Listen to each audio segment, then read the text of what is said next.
Now, these are the outlines of the today's lecture. First one is the course contents, unit first, materials in day-to-day life, importance of material science in engineering field, classification of engineering material, and selection of material. Now, these are the outlines of today's lecture. Now, this is the syllabus of the unit first. These are the course contents. We have already discussed about these contents in our earlier lecture. So, today we will discuss about this. Firstly, we will discuss about the materials in day-to-day life. Before materials in day-to-day life, we will discuss about the what is the material.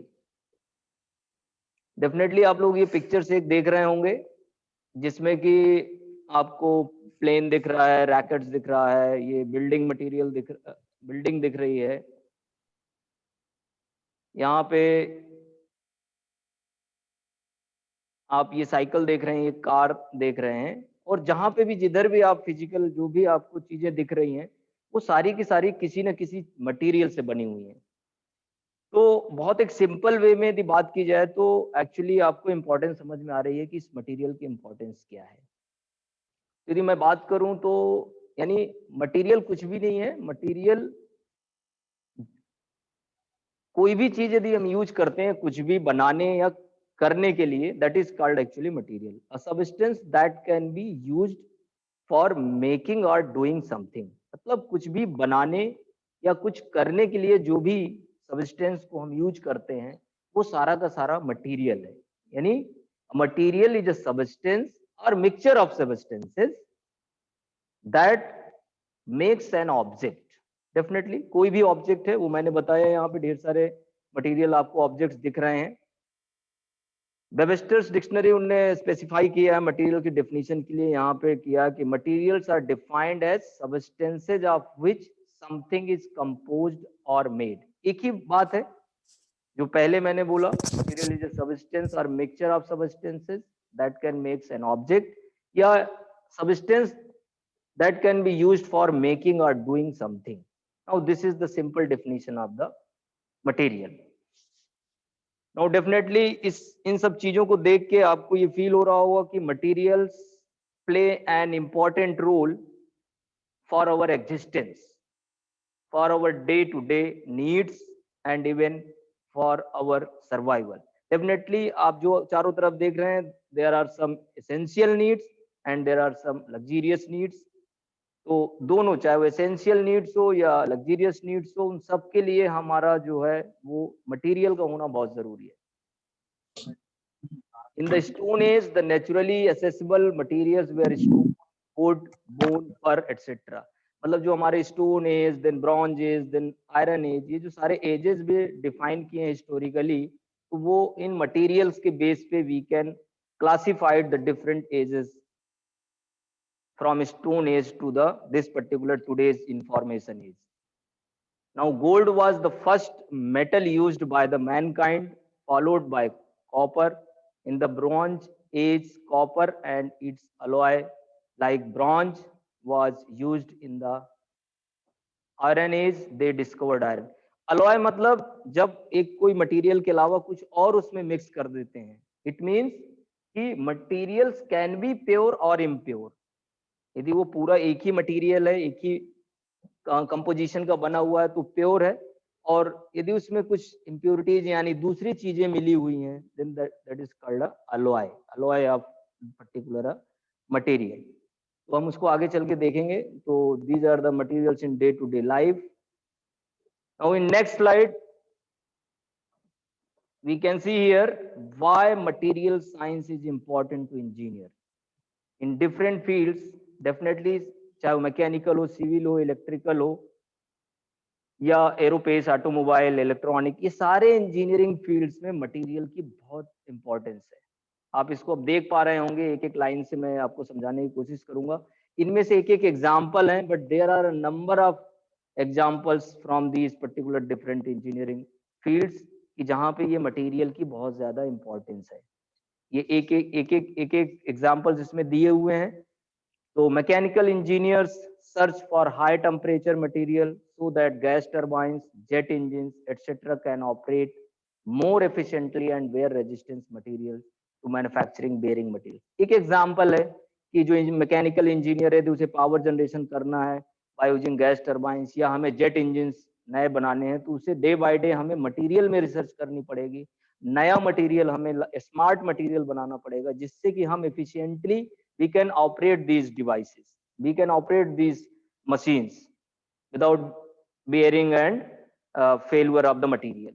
तो ये important है material का mechanical engineers में. ऐसे civil engineer, to a civil engineer, the performance of materials in structures and their ability to resist various stresses are of prime importance.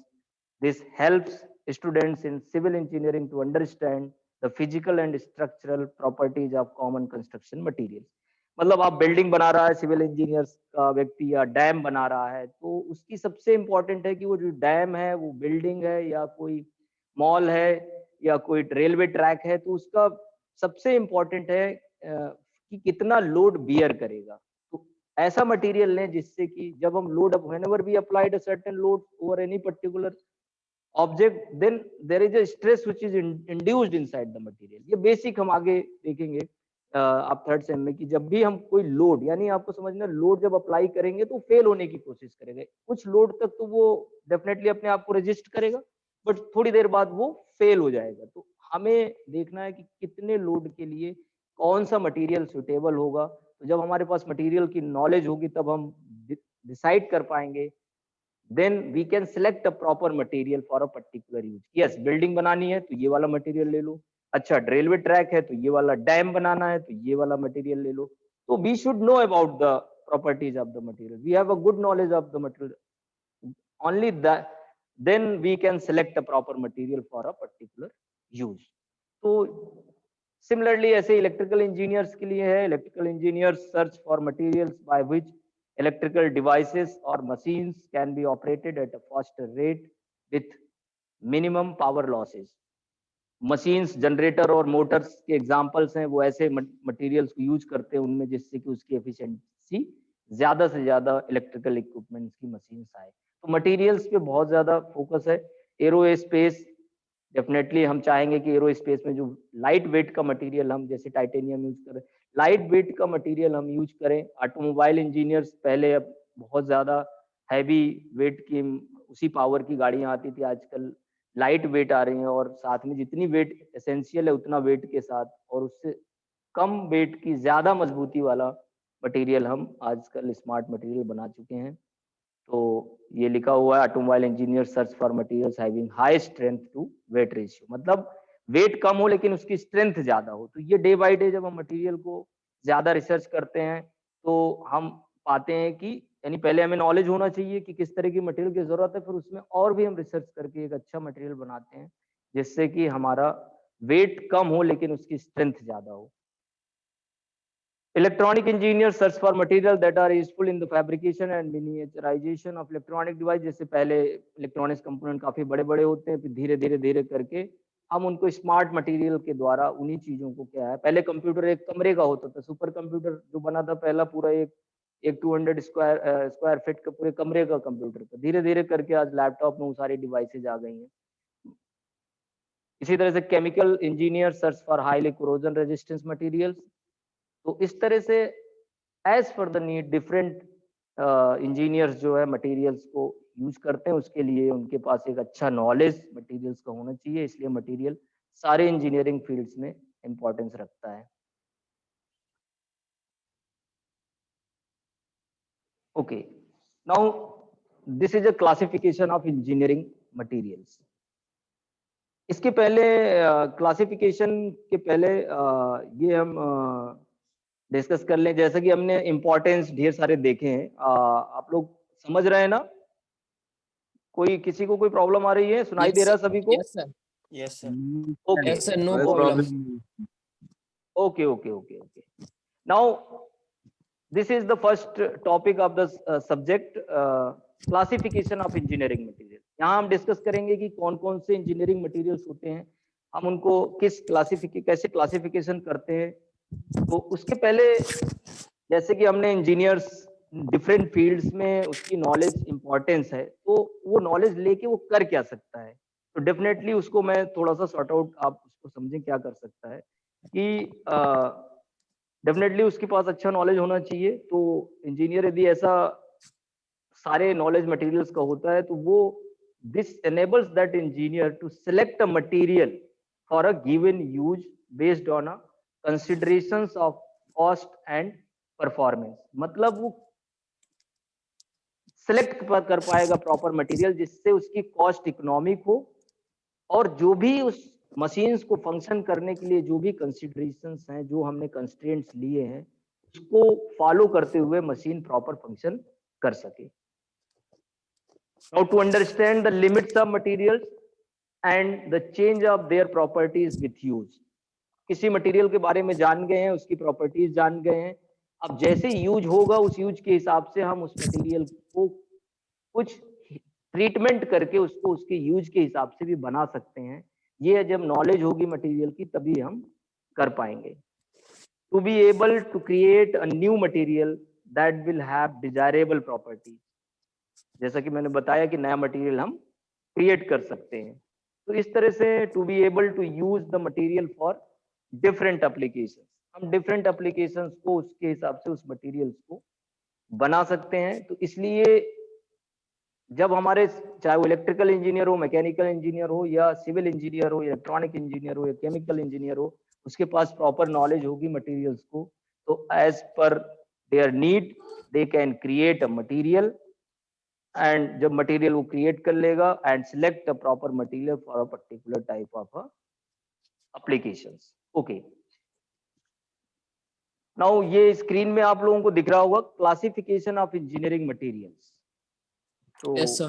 we can classify all engineering materials into two broad categories of metals and non metals। यानी कोई भी material आपको दिख रहा है तो उसको हम दो तरीके से डिवाइड कर सकते हैं, मेटल्स और नॉन मेटल्स में। ये हमारा बेसिकली जो मेटल्स और नॉन मेटल्स में हम इसको डिवाइड कर सकते हैं। बट फर्दर क्लासिफिकेशन ये आगे दिया हुआ है कि मेटल्स में हमारे फेरस मेटल्स आते हैं, जो कि स्टील और कास्ट आयरन होता है। ये आपको माइंड में रखना है, आपने चारों तरफ स्टील और कास्ट आयरन नाम सुना हुआ है। Yes, sir. Non ferrous metals होते हैं एल्युमिनियम, मैग्नीशियम, कॉपर, निकल, टाइटेनियम। ये सारे जो है हमारे नॉन फेरस मेटल्स हैं। इसमें टिन भी है, लेड भी है। लेड जो कि एक लिक्विड फॉर्म का मेटल होता है, वो भी है एग्जांपल। बट बेसिकली हमें फेरस मेटल पे फोकस करना है। In our syllabus we are only focused on the ferrous metals, and the example of the ferrous metals are steels and cast iron। इसके बारे में हम अभी डिस्कस करेंगे कि फेरस मेटल्स क्या है, नॉन फेरस मेटल्स क्या है, इन नेक्स्ट स्लाइड। नॉन मेटल्स में इसके अलावा जो आते हैं वो पॉलीमर है, जो कि थर्मोप्लास्टिक और थर्मोसेट्स होते हैं, सेरामिक्स हैं, और कंपोजिट मटेरियल्स हैं। यहाँ पे एक पिक्चर देख रहे हैं कि कंपोजिट को भी दिमाग में हटा दें तो यानी we can classified the materials metal, polymer and ceramic. अब ये जो कंपोजिट है, ये कंपोजिट इन्हीं तीनों का हम कभी मेटल लेके हम कंपोजिट बनाते हैं, कभी सेरामिक लेके कंपोजिट बनाते हैं, कभी पॉलीमर लेके कंपोजिट मटेरियल बनाते हैं एज पर द नीड। यानी आर्टिफिशियल मटेरियल बनाते हैं metal based composite material, ceramic based composite material, या पॉलीमर बेस्ड कंपोजिट मटेरियल। तो यदि मेटल बेस्ड कंपोजिट है तो मेटल मेजर पोर्शन होगा, सेरामिक बेस्ड है तो सेरामिक, पॉलीमर है तो पॉलीमर। बाकी हम कुछ उसमें इंग्रेडिएंट, कुछ उसके दूसरे एलॉयज ऐड करके और ट्रीट उसको artificially we can create a new material which is known as a composite material. Now these are the classification. Okay, अब यहाँ हम देख पा रहे हैं metals. Metals are usually characterized by a well-defined crystal structure.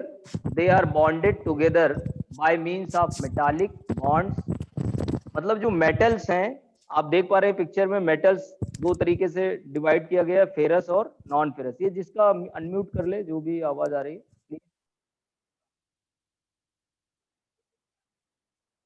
मतलब metals में जो हमारे कोई भी मटेरियल का अपना एक एटॉमिक स्ट्रक्चर होता है, और उस एटॉमिक स्ट्रक्चर में यदि वो मेटल का स्ट्रक्चर क्रिस्टल है, crystalline structure, it means micro structure उसका ऑर्डर्ड फॉर्म में है, सारे एटम्स जो है वेल ऑर्डर्ड हैं, तो उसको बोलते हैं क्रिस्टलाइन स्ट्रक्चर। तो मेटल्स में जो है वो वेल डिफाइंड क्रिस्टल स्ट्रक्चर होता है, और उनमें जो बॉन्ड होता है वो मेटालिक बॉन्ड होता है, यानी स्ट्रॉन्ग बॉन्ड होता है।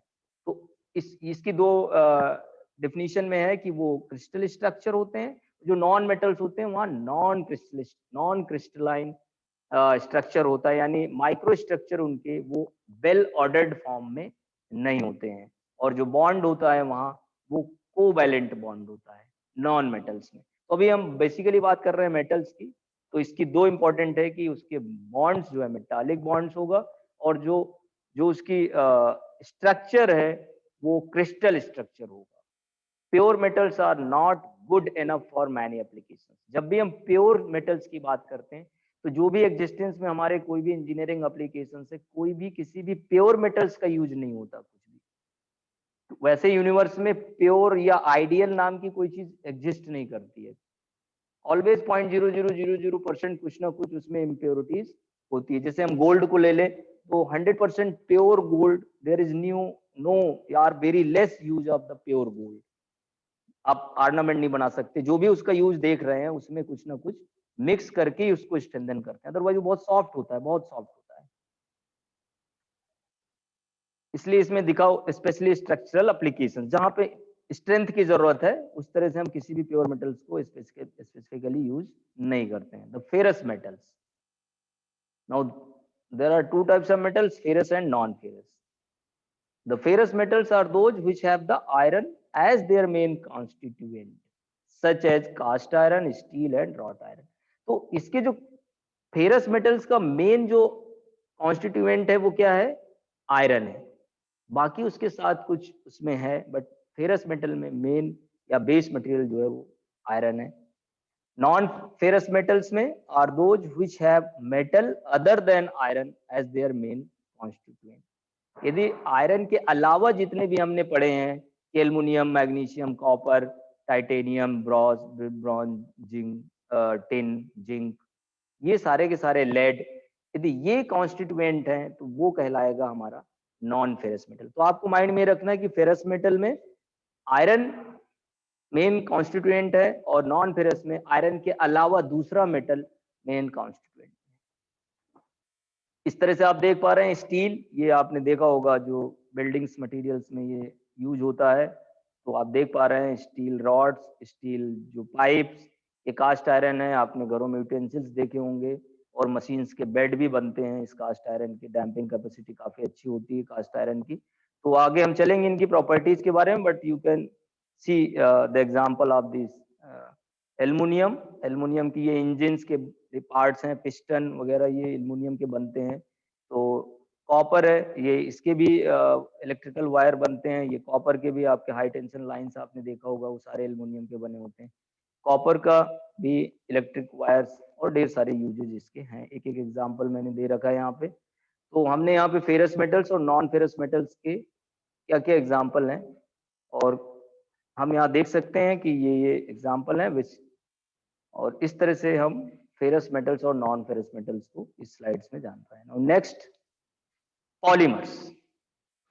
Now this is the non metal polymers in the form of thermoplastics and thermosettings. तो पॉलीमर्स दो तरीके का है, थर्मोप्लास्टिक्स और थर्मोसेट्स, ये पहले की स्लाइड्स में हमने देखा था। तो now the examples of the thermoplastics are nylon, polythene, polyvinyl chloride जो कि पीवीसी के नाम से आता है, ये हमने नाम सुना हुआ है। पीवीसी पाइप्स आप लोगों ने घरों में। Consist of molecules that have covalent bonding, जैसा कि मैंने बोला कि कोवैलेंट बॉन्डिंग नॉन मेटल्स में है with in each molecule and wander wall forces between them. तो ये कोवैलेंट बॉन्डिंग और वांडर वॉल फोर्सेस ये वीक टाइप के बॉन्डिंग्स हैं जो कि दो मॉलिक्यूल्स के बीच में होते हैं। तो हमारे जो पॉलीमर्स हैं या नॉन मेटल्स हैं, यहाँ वहां मेटालिक बॉन्ड है और यहाँ कोवेलेंट बॉन्ड है। Now polymers in the form of thermosets, for example epoxy, phenolics etc. consist of a network of covalent bond। इसमें आपको कोवेलेंट बॉन्डिंग ईच मॉलिक्यूल में, बट यहाँ पे नेटवर्क ऑफ कोवेलेंट बॉन्ड्स है, यहाँ भी कोवेलेंट बॉन्ड्स है, कुछ मॉलिक्यूल्स मिला के आपस में कोवेलेंट बॉन्डिंग में आपको thermoset. Now what is the difference between this thermoplastic and thermoset? तो दोनों के बीच में थर्मोप्लास्टिक और थर्मोसेट्स में डिफरेंस है। थर्मोप्लास्टिक जैसा कि हम देखते हैं कि जो हमारे नायलॉन, पॉलीथीन, पीवीसी पाइप, आप लोगों ने ये सब देख रखा है कि ये सारे के सारे थर्मोप्लास्टिक है। डेली यूज में भी आपने देखा होगा नायलॉन, जो टेक्सटाइल इंडस्ट्री, कपड़े, पॉलीथीन तो आप डेली यूज में आ जा रहा है, रबर और पीवीसी क्लोराइड, पॉलीविनाइल क्लोराइड। तो थर्मो प्लास्टिक को जब भी हम हीट प्रोवाइड करते हैं तो ये क्या हो जाता है, सॉफ्ट हो जाता है। हेलो, हाँ, कोई कुछ किसी का कोई क्वेश्चन? यस सर, ये एपॉक्सी क्या होती है सर? एपॉक्सी में अभी चलते हैं अपन, थोड़ा सा पहले ये कंप्लीट कर लें, देन एपॉक्सी में चलते हैं, ठीक है? Okay sir, okay sir. Okay okay, क्या नाम बेटा आपका? मोहम्मद अशफाक। मोहम्मद, ठीक है मोहम्मद। ये हम थर्मोप्लास्टिक की बात कर लें, देन थर्मो सेट्स में चलते हैं, ठीक है? Okay sir. ओके, तो थर्मोप्लास्टिक में यानी ये जो है इजली जो है, जब भी हम उसको यानी becomes more soft when heated, जब भी हम उसको कुछ भी हम हीट प्रोवाइड करेंगे तो वो थोड़ा सॉफ्ट हो जाएगा। एंड हार्ड व्हेन कूल्ड, जब भी ठंडा करेंगे तो वो हार्ड हो जाएगा। तो now this is the basic characteristics of the polymers. आगे इसके कैरेक्टरिस्टिक्स और बाकी कैरेक्टरिस्टिक्स के बारे में हम एक टेबल के माध्यम से समझेंगे। नाउ बात करते हैं ये polymers in the form of thermosets. तो एपॉक्सी और फेनोलिक्स, जैसे कि अभी मोहम्मद ने पूछा कि क्या है, तो ये जनरली हमारे जो ऑटोमोबाइल इंडस्ट्रीज में ये नायलॉन और ये सॉरी एपॉक्सी और फेनोलिक्स यूज होते हैं। तो आपने सुना होगा कोटिंग। तो now epoxy is used to protect the surface by using a coating. तो this is used as a coating material. ये सर पेंट टेबल वगैरह, हाँ हाँ, टेबल वगैरह आप जैसे मेकिंग टेबल, तो इस तरह से हम जो भी कहीं पे रिपेयर करना हो तो उसको हम एपॉक्सी, जैसे आपने टेफ्लॉन कोटिंग सुना होगा, but that Teflon is a thermoplastic, but this is a thermosetting. Now what will be the difference between thermoplastic? Thermosetting में थर्मोप्लास्टिक को हमने पढ़ा कि जब भी हम हीट प्रोवाइड करेंगे तो सॉफ्ट होगा, कूल करेंगे तो हार्ड हो जाएगा। But in case of thermoset, ये क्या होता है, thermoset is a material that strengthen when heated but cannot be remolded। जब भी हम उसे हीट प्रोवाइड करेंगे तो वो और रिजिड हो जाता है, ये थोड़ा सा और भी रिजिड हो जाता है, और बट इसको हम रिमोल्ड नहीं कर सकते हैं। तो इस तरह से ये हमारे जो है एपॉक्सी डिफरेंट यूज हैं इसके, जैसे कि मैंने बताया, और जैसे कि अभी उसने बताया। यस, इसी तरह से हमारे फिनोलिक्स हैं, ये हमारे कॉस्मेटिक इंडस्ट्रीज में या इलेक्ट्रिकल में बैकेलाइट जो स्विचेज हैं, ऑटोमोबाइल में, ये सारे जो हार्ड जितना भी आपने सुना है प्लास्टिक, वो सब ये एपॉक्सी और फिनोलिक्स थर्मोसेटिक्स है। थर्मोसेटिंग्स यानी जब भी हम हीट करेंगे वो और रिजिड हो जाएगा और रीमोल्ड नहीं होगा। Consist of a network of covalent, these are the thermosets। now both are based on a hydrogen and carbon, that's why this is a organic type of material and other non metallic elements। इसमें सारे जो है non metallic elements, जो भी mixtures होगा वो सारे non metallics होंगे, but basically these are the based on hydrogen and carbon। Polymers are amorphous, amorphous means वही नॉन क्रिस्टलाइन, माइक्रोस्ट्रक्चर जो है ऑर्डर्ड फॉर्म में नहीं रहते। Okay, now last one is the due to the kind of bonding polymers are typically electrical and thermal insulators। ये बड़ा important है कि ये चूंकि इसमें कोवेलेंट बॉन्डिंग है तो ये इलेक्ट्रिकल एंड थर्मल इंसुलेशन का भी काम आता है, यानी the polymers are not a good conductor of thermal as well as electrical.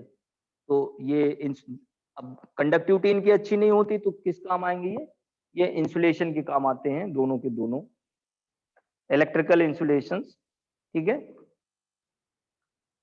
Now these are the polymers.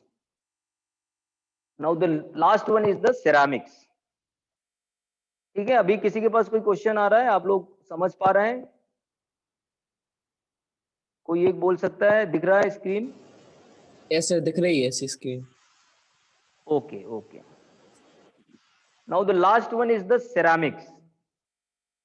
अभी जैसे कि मैंने बताया कि basically ceramics is the sorry, अभी अपन composition ceramics, these are in inorganic compounds and usually made either of oxides, carbides, nitrides or silicates of metals। जैसे कि हमने अभी पॉलीमर्स पढ़ा, तो पॉलीमर्स जो है वो ऑर्गेनिक मटेरियल हैं, बट सिरामिक्स जो है वो इनऑर्गेनिक कंपाउंड्स हैं। जो पॉलीमर हैं, polymers are based on hydrogen and carbon, but these are based on the oxides, carbides and nitrides of the metals. ये मेटल्स के जैसे कि डिफरेंट जो मेटल्स हमने, जैसे एल्युमिनियम तो एल्युमिनियम ऑक्साइड, ऐसे हमारे कॉपर कॉपर ऑक्साइड, तो इनके डिफरेंट आयरन आयरन कार्बाइड्स। तो मेटल्स के ऑक्साइड्स, कार्बाइड्स एंड नाइट्राइड्स, ये सारे जो हैं वो सिरामिक्स कहलाते हैं। और ceramics have its own characteristics and properties.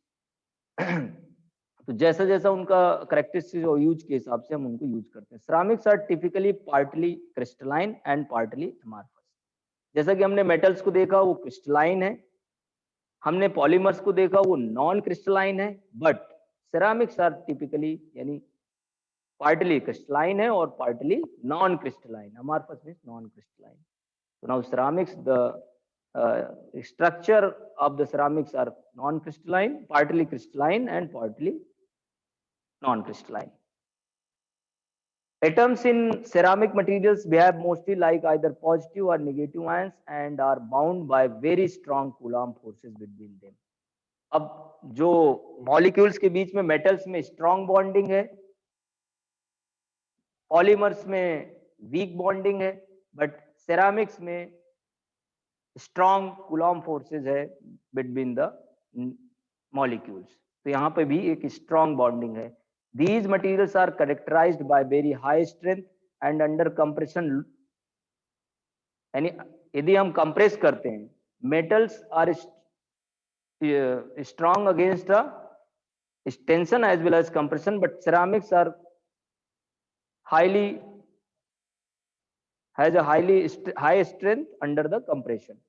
इनकी डक्टिलिटी लो होती है, ये हम मैकेनिकल प्रॉपर्टीज में पढ़ेंगे डक्टिलिटी क्या होता है, तो हम वहां समझ पाएंगे कि डक्टिलिटी क्या है। This is the mechanical properties. Low ductility होती है। अभी जब मैकेनिकल प्रॉपर्टीज नेक्स्ट लेक्चर में हम इसको डिस्कस करेंगे। Usually insulators to heat and electricity. Ceramics भी बैड कंडक्टर्स होते हैं, thermal as well as electrical, तो ये भी इंसुलेशन के काम आते हैं। आप एग्जांपल्स देख पा रहे हैं, ग्लास, पोर्सलिन, मैनी मिनरल्स। तो इसके ये डिफरेंट एग्जांपल्स है सिरामिक्स से। ग्लास आप जानते हैं, पोर्सलिन आप जो बर्तन बहुत से यूज होते हैं, जहाँ आपने चीनी मिट्टी के बर्तन ढेर सारे आपने देख रखे हैं, मूर्तियां, वो सब पोर्सलिन है। मैनी मिनरल्स, ये जो मिनरल्स हैं जैसे कि सिलिकेट एंड बोरेट्स, ये सारे के सारे जो है हम यूज करते हैं, ये सारे सिरामिक्स कहलाते हैं। इस तरह से हमारे सिरामिक्स जो है हाई स्ट्रेंथ और bad conductor of electricity and thermal. Thermal means heat, तो इसको हमें माइंड में रखना है ये चीजें। Composite materials. Composite materials are multi-phase materials obtained by artificial combination of different materials to attain properties that the individual components cannot attain। जैसा कि हमने अभी 3 टाइप्स के मटेरियल पढ़े, metals, polymer and ceramics. Composite materials, यदि इन material से हमारा जो नीड है वो फुलफिल नहीं होता है, तो we can create artificially new material by using polymer, metals और ceramics as a base material. तो हम एक नया मटेरियल बनाते हैं, that is called a composite material. तो कभी वो तो यहाँ आप नीचे देख रहे हैं ब्लू कलर से, the main classes of composites are metal matrix, polymer matrix and ceramic matrix। तो जैसे एग्जांपल में आप देख रहे हैं कि यदि हमें an example is a light weight brake disc obtained by embedding silicon carbide particles in aluminium alloy. मतलब ये एक मेटल मैट्रिक्स हो गया। मेटल मैट्रिक्स जो है कंपोजिट मटेरियल्स हो गए। यदि एल्युमिनियम में जो आपने डिस्क देखा होगा, ब्रेक डिस्क जो गाड़ियों में लगी होती है, उसमें क्या करते हैं हम, एल्युमिनियम एलॉय, हमारा मेन एल्युमिनियम एलॉय जो है मेन बेस मेटल होता है, उसमें हम सिलिकॉन कार्बाइड के पार्टिकल्स एम्बेड करा देते हैं बाय यूजिंग सर्टेन प्रोसेस। तो after the embedding of the silicon carbide particles over the aluminium alloy matrix, हमें जो डिस्क ब्रेक यानी जो फ्रिक्शन बढ़ाना है वो प्रॉपर्टी हमें मिल जाती है, और जब भी हम उसे अप्लाई करते हैं तो फ्रिक्शन बढ़ जाता है बिटवीन टू सर्फेसेस और हमारा ब्रेक अप्लाई हो जाता है। तो as per the need we can create by using a metal, polymer and ceramic as a base materials and create a new composite material. Those are called a metal matrix, polymer matrix and ceramic matrix. ऐसे ही हम एक example और यहाँ पे देख पा रहे हैं, जैसे कि another example is reinforced cement. Civil engineering के लिए concrete structural composite obtained by combining cement. जैसे कि सीमेंट कैसे बाइंडर, उसमें आप reaction known as hydration between cement and water, cement और वाटर को मिक्स करते हैं, सैंड, ग्रेवल और स्टील, इस तरह से एक नया स्ट्रक्चर जिसको हम बोलते हैं पिलर, वो जो हम बनाते हैं फाइनली, तो एक तरह का वो कंपोजिट मटेरियल हमने बना लिया। Then we can use that particular for the structural purpose. तो इस तरह से ये हमारे क्लासिफिकेशन ऑफ इंजीनियरिंग मटेरियल्स है। जैसा कि मैंने पहले ही बताया कि हमको इसको अभी डिटेलिंग में इनके सभी के कैरेक्टरिस्टिक्स हम देखेंगे, बट बेसिकली हम इन नेक्स्ट लेक्चर हम लोग डिस्कस करेंगे कि इनके फर्दर इन सारे metals, non ferrous metals, polymer, ceramics और कंपोजिट, इनकी कैरेक्टरिस्टिक्स क्या है आगे इन टेबुलर फॉर्म, और उसके बाद इनके जो कौन कौन से और टाइप्स हैं, types of steels and cast iron. और हम लोगों का जो सिलेबस में है उसमें हम फेरस मेटल्स पे फोकस करेंगे, तो हम स्टडी इसकी करेंगे फेरस मेटल्स के different types of steels, different types of cast iron, properties of the steel and applications of the different steels, properties of the cast iron, different composition of the steel and cast iron and applications of the steels and cast iron। तो इस unit में हमें focus किस पे करना है, steel और cast iron में। तो ये हमारे ओके, तो हमारी लेक्चर्स फिनिश होने वाली है। किसी को कुछ बोलना है? सर आप पीछे कर दिए, एक बार एक स्क्रीनशॉट लेना है।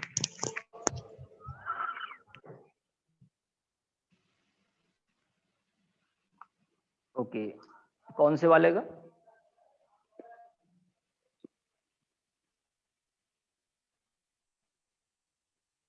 सर सेरामिक वाले का।